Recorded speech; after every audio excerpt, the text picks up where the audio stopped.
Dr. Judy Mikovits has been called one of the most accomplished scientists of her generation. Her 1991 doctoral thesis revolutionized the treatment of HIV/AIDS. At the height of her career, Dr. Mikovits published a blockbuster article in the journal Science. The controversial article sent shockwaves through the scientific community as it revealed that the common use of animal and human fetal tissues were unleashing devastating plagues of chronic diseases. For exposing their deadly secrets, the minions of Big Pharma waged war on Dr. Mikovits, destroying her good name, career, and personal life. Now, as the fate of nations hang in the balance, Dr. Mikovits is naming names of those behind the plague of corruption that places all human life in danger. So you made a discovery that conflicted with the agreed-upon narrative. Correct. And for that, they did everything in their powers to destroy your life. Correct. You were arrested. Correct. And then you were put under a gag order.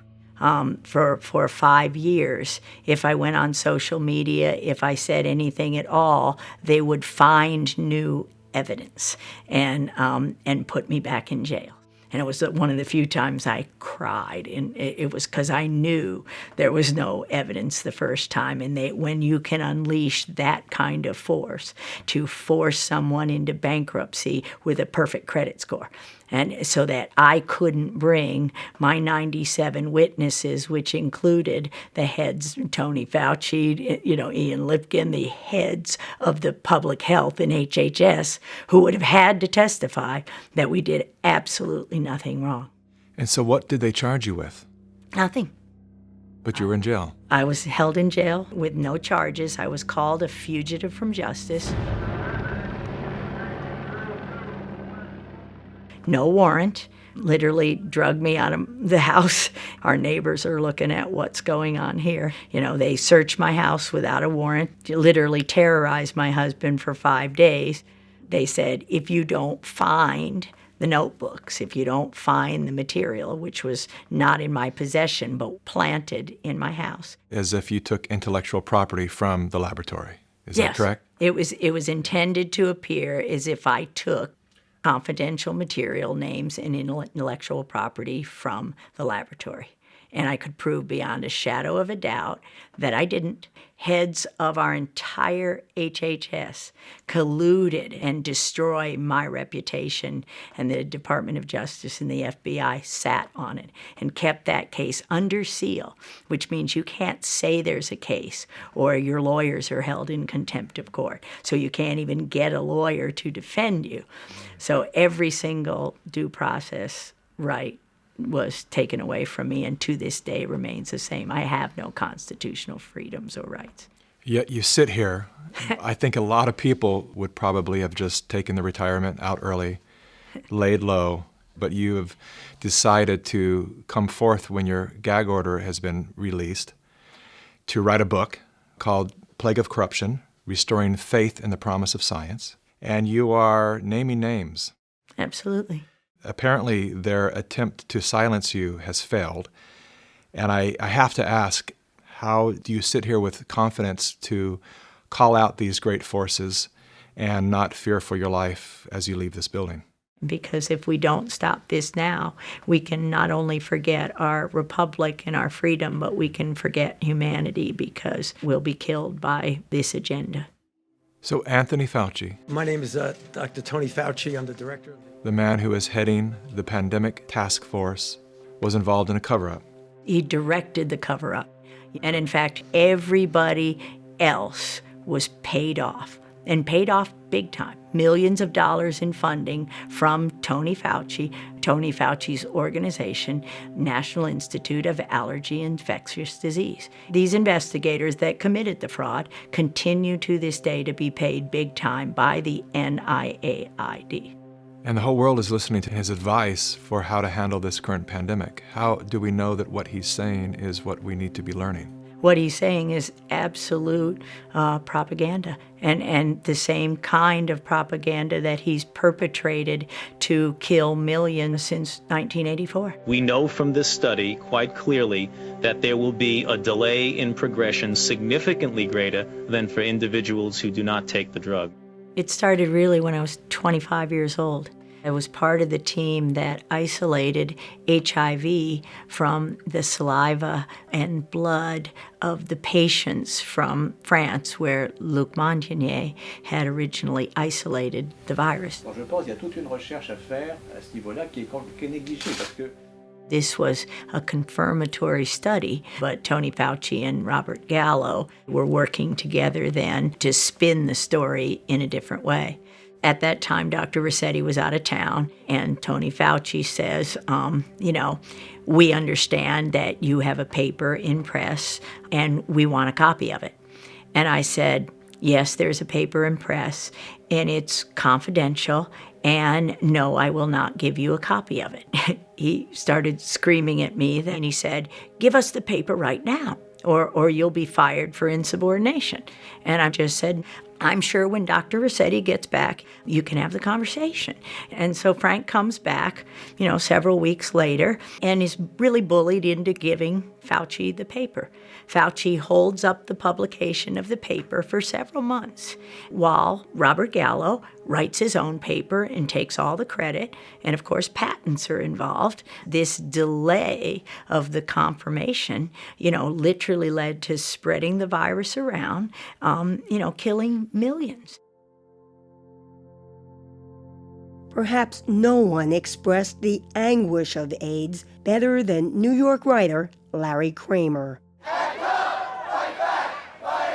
But he was even more angry at the federal government and the pharmaceutical industry. One person who felt Kramer's fury was NIH Dr. Anthony Fauci. It's still been crushing to me to think that I didn't know my work in 1999 was something that had been avoided. From 83 and 82, when the virus was isolated, the virus didn't have to wait until 84 to be confirmed. Think of how many people, the entire continent of Africa, lost a generation as that virus was spread through because of the arrogance of a group of people, and it includes Robert Redfield, who's now the head of the CDC. Right along with Tony Fauci. They were working together to take credit and make money, and they had the patents on it and tailored them to IL-2 therapy, which was absolutely the wrong therapy. And had that not happened, millions wouldn't have died from HIV. How can a man who's giving, any person who's giving global advice for health, own a patent in the solution in the vaccine? Isn't that a conflict of interest, or shouldn't it be? It is a conflict of interest. And in fact, this is one of the things that I've been saying and would like to say to President Trump: repeal the Bayh-Dole Act. Bayh-Dole fundamentally changed the way universities approach technology transfer, and you can see that best in the statistics.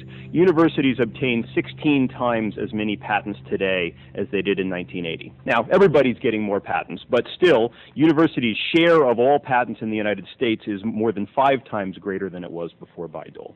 The situation has gotten so bad that one information technology industry official has publicly referred to universities as, quote, crack addicts, unquote, driven by, quote, small-minded tech transfer offices addicted to patent royalties.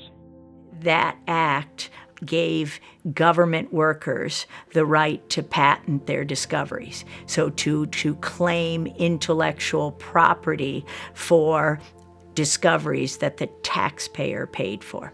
Ever since that happened in the early 80s, it destroyed science. And this allowed the development of those conflicts of interest. And this is the crime behind letting somebody like Bill Gates with billions of dollars, nobody elected him, he has no medical background, he has no expertise, but we let people like that have a voice in this country while we destroy the lives of millions of people.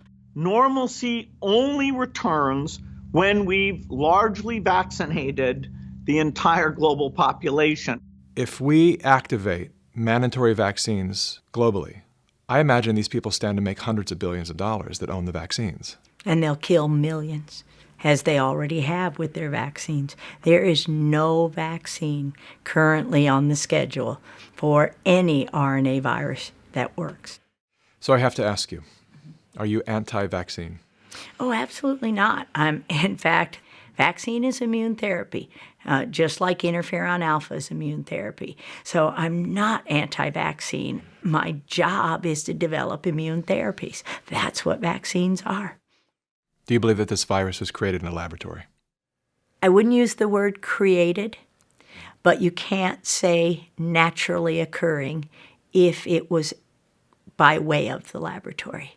So it's very clear this virus was manipulated, this family of viruses was manipulated and studied in a laboratory where the animals were taken into the laboratory, and this is what was released, whether deliberate or not. That cannot be naturally occurring. Somebody didn't go to a market, get a bat, the virus didn't jump directly to humans. That's not how it works. That's accelerated viral evolution. If it was a natural occurrence, it would take it up to 800 years to occur. This occurred from SARS-1 within a decade. That's not naturally occurring. And do you have any ideas of where this occurred? Oh, yeah. I'm sure it occurred between the North Carolina laboratories, Fort Detrick, U.S. Army Research Institute of Infectious Disease, and the Wuhan laboratory. $3.7 million flowed from the National Institutes of Health here in the U.S. to the Wuhan lab in China, the same lab where many people have said that this coronavirus infection first originated. We also now know that NIAID, the department associated with the National Institutes of Health, of which Dr. Anthony Fauci is in control, had already been conducting experiments with the Wuhan lab in the past in regard to coronavirus. If Dr. Anthony Fauci cannot be honest with the public about his connection to this lab, then Fauci has to go.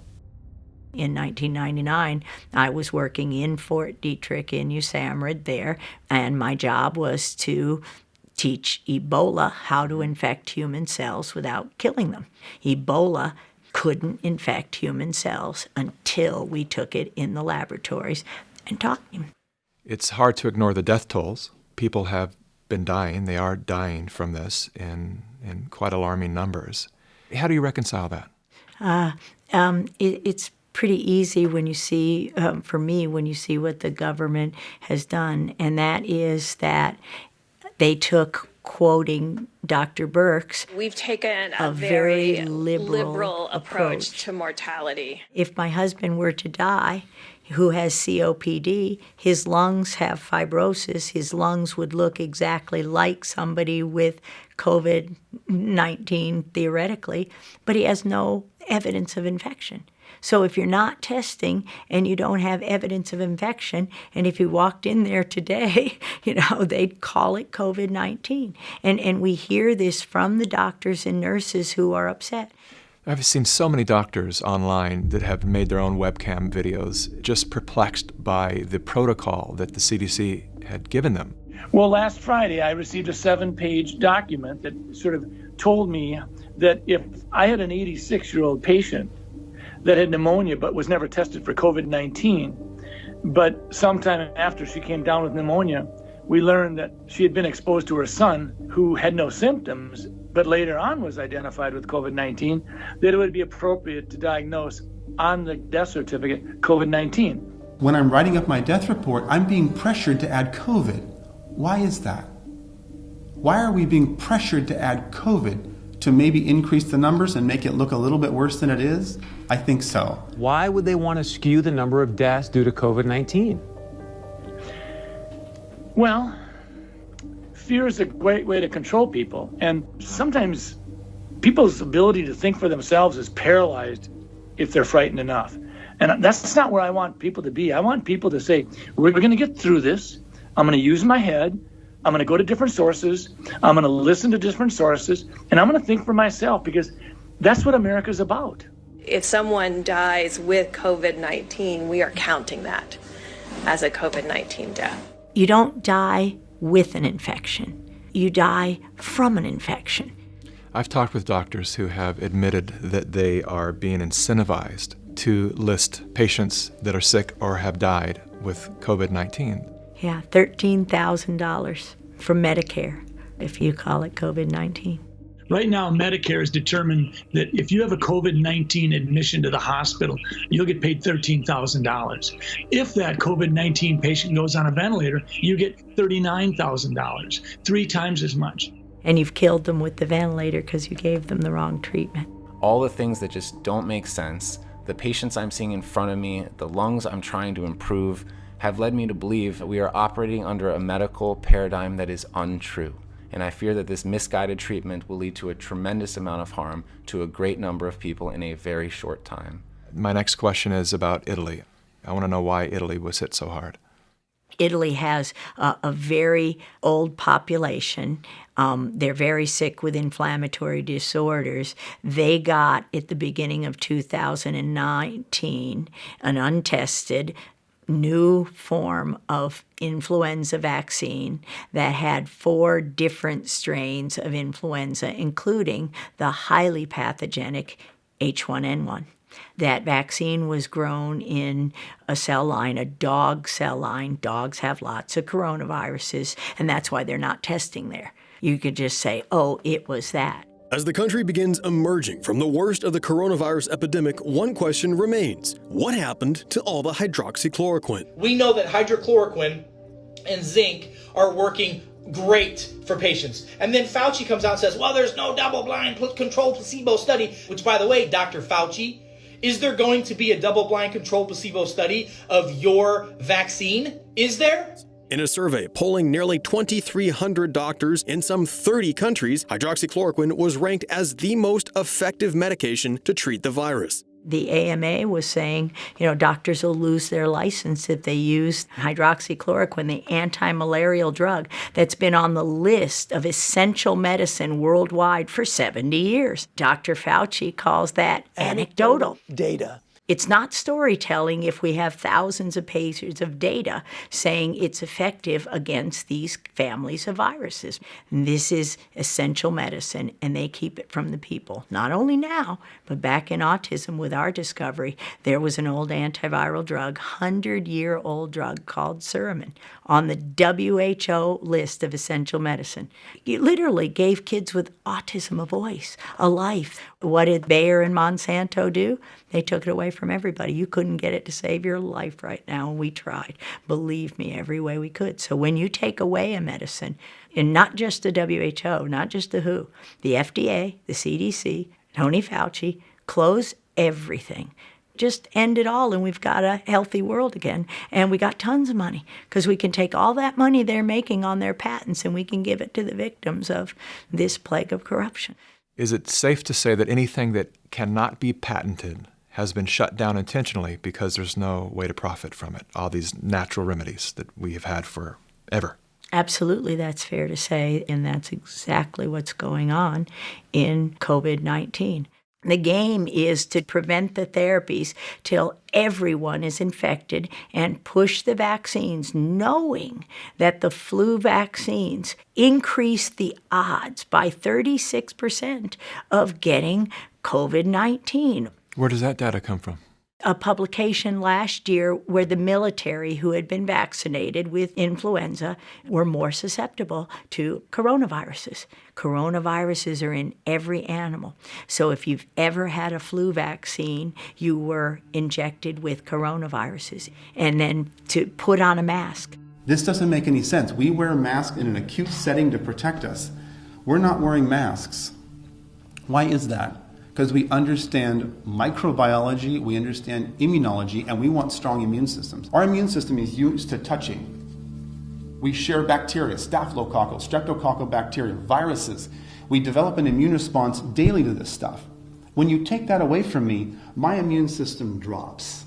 As I shelter in place, my immune system drops. You keep me there for months, it drops more. And now I'm at home, hand washing vigorously, washing the counters, worried about things that are indeed what I need to survive. You're not immunodeficient and you're not elderly. You should be able to go out without any gloves and without a mask. I think if you are those things, you should either shelter in place or wear a mask and gloves. I don't think everybody needs to wear a mask and gloves because it reduces your bacterial flora.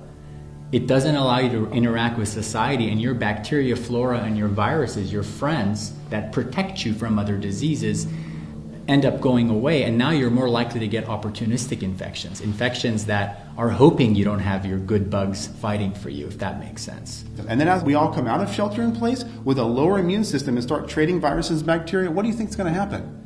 Disease is going to spike. I guarantee when we reopen, there's going to be a huge amount of illness that's going to be rampant. The building blocks of your immune system is virus and bacteria, end of story. Wearing the mask literally activates your own virus.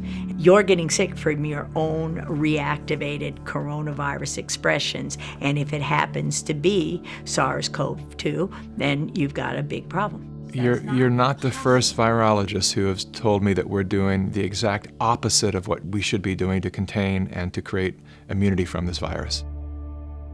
Why would you close the beach? You've got sequences in the soil, in the sand. You've got healing microbes in the ocean, in the salt water. That's insanity.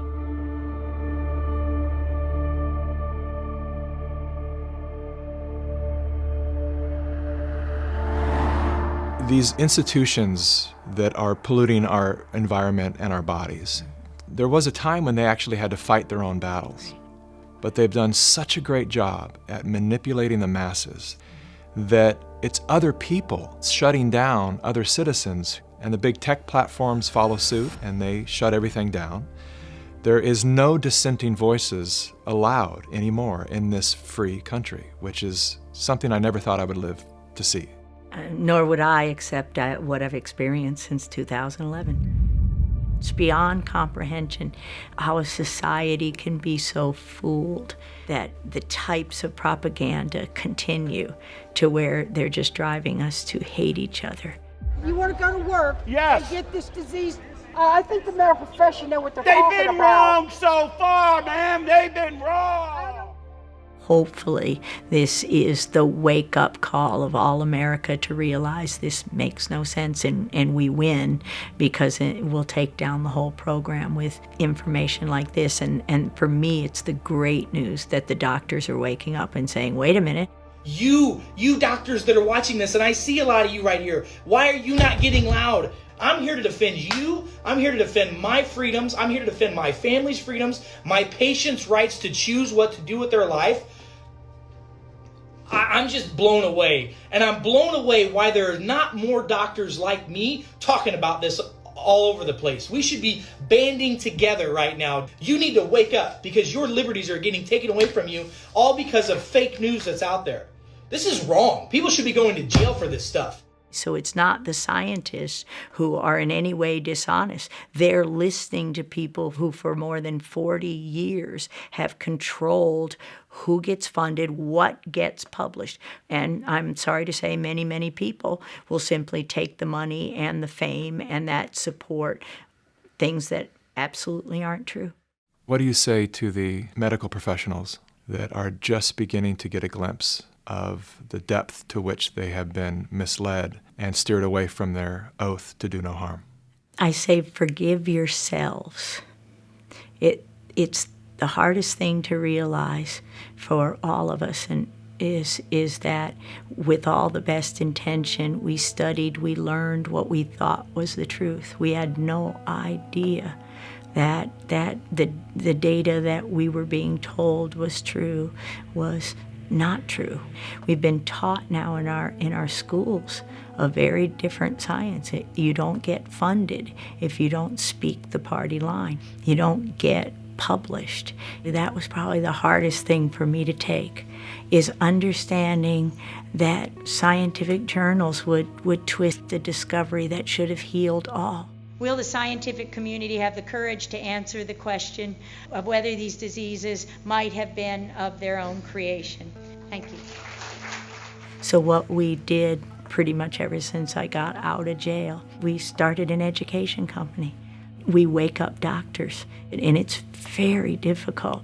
But every doctor who realized they may have been part of the problem has now turned that around to march toward a better society and restore faith in the promise of medicine. That's all we can do. Well, Dr. Mikovits, thank you so much for your time. It's been a real honor to sit here with you, and particularly thank you for your courage. Thank you, Mikki. I appreciate it a lot.